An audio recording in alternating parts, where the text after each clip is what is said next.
He has disrespected our country greatly. He has said things that are horrific. And with me, he's not getting away with it. Let's see what he does with Guam. He does something in Guam, it will be an event the likes of which nobody's seen before, what will happen in North Korea. He's not going to go around threatening Guam, and he's not going to threaten the United States, and he's not going to threaten Japan, and he's not going to threaten South Korea.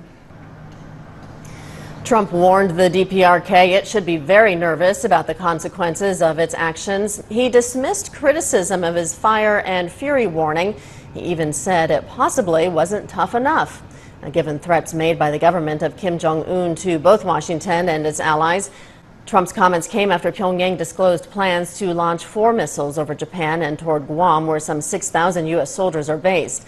The DPRK's state-run KCNA news agency says its army will complete the plans in mid-August to fire the intermediate-range missiles on Kim's order.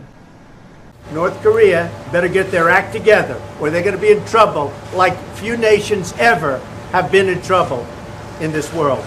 He met with his national security team in New Jersey and disparaged a quarter-century of what he called failed North Korea negotiations. Look at Clinton. He folded on the negotiations. He was weak and ineffective. You look what happened with Bush, you look what happened with Obama. Obama, he didn't even want to talk about it. Meanwhile, on the streets of Pyongyang, this is the season of steadfast support. Tens of thousands of North Koreans, scripted and staged, pledge allegiance to leader Kim Jong-un as he faces off against what they call imperialist America. And the regime's mouthpiece, State TV, declared the President of the United States reckless. Sound dialogue is not possible with such a guy, bereft of reason, who is going senile. The TV announcer said Kim was considering an unusually specific plan to launch 4 Hwasong-12 intermediate-range missiles over 3 districts of Japan, flying for 17 minutes and exactly 2,086 miles, landing 19 to 25 miles off the coast of U.S. territory, Guam. Guam is about the size of Chicago, and today, the 160,000 residents wavered between fear and faith. It's actually been scary since yesterday. With the military present here, I'm pretty sure we're safe. The U.S. military has been here for 120 years and takes up a third of the island. 7,000 U.S. service members are stationed on an Air Force base with the U.S.'s most modern bombers, and a naval base that's home to fast-attack nuclear submarines. The island is protected by a high-altitude missile defense system, and it's been threatened by North Korea many times before. As the guns pound away, a voice proudly tells North Koreans that their military can take on global superpowers. Pyongyang has been making such threats for years, but they're a lot more ominous now. US analysts say the country has developed the means to launch nuclear warheads as far as 7,000 kilometers. Despite new sanctions to deter it, Pyongyang says it won't abandon its nuclear ambitions.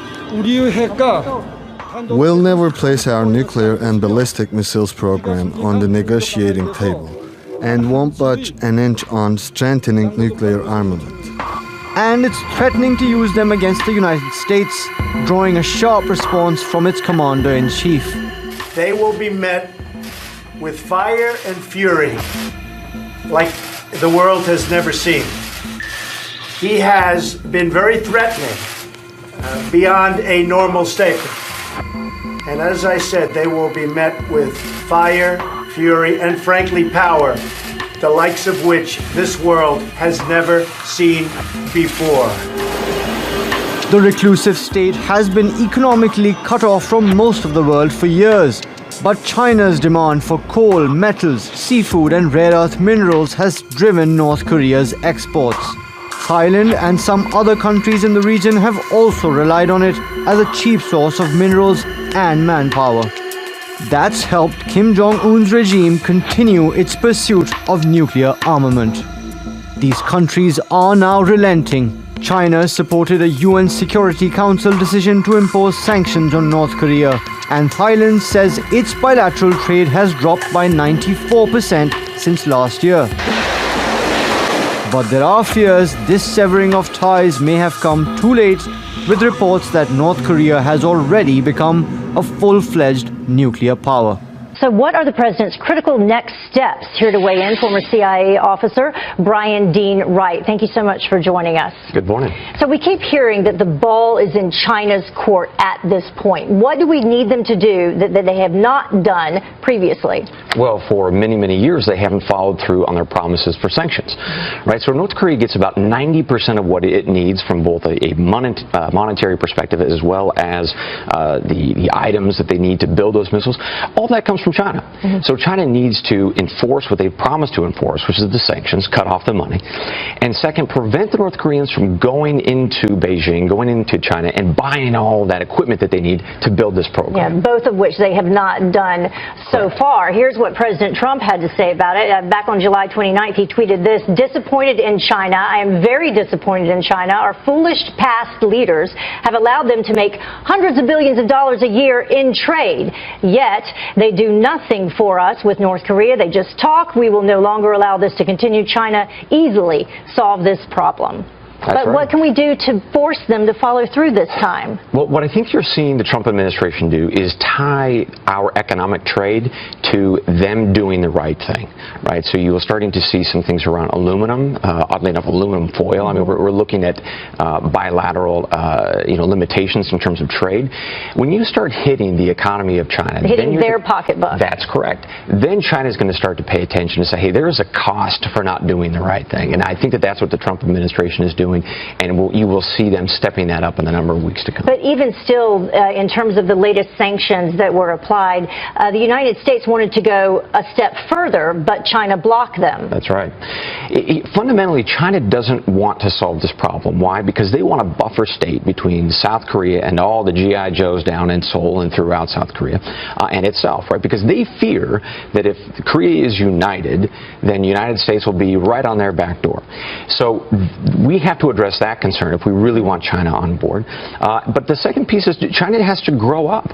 They have to understand that they are a member of the international community, and right now they are focused on themselves, their internal stability, over everything else. They're also concerned, speaking of internal stability, refugees and how that would be an issue. Absolutely. Look, right across the border from North Korea, that area of China is incredibly important to them, really because of the amount of food that's produced in China. It's kind of their breadbasket, right? It's sort of like our Midwest.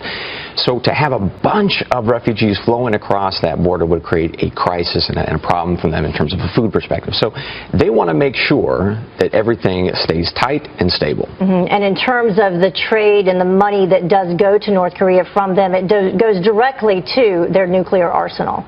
Look, North Korea has one priority and one only, and that is to build ballistic missiles and deliver those things to places like the United States. That is what they prioritize over feeding their own people. Yeah. So absolutely. All right. Thank you so much for joining us. We'll see what happens.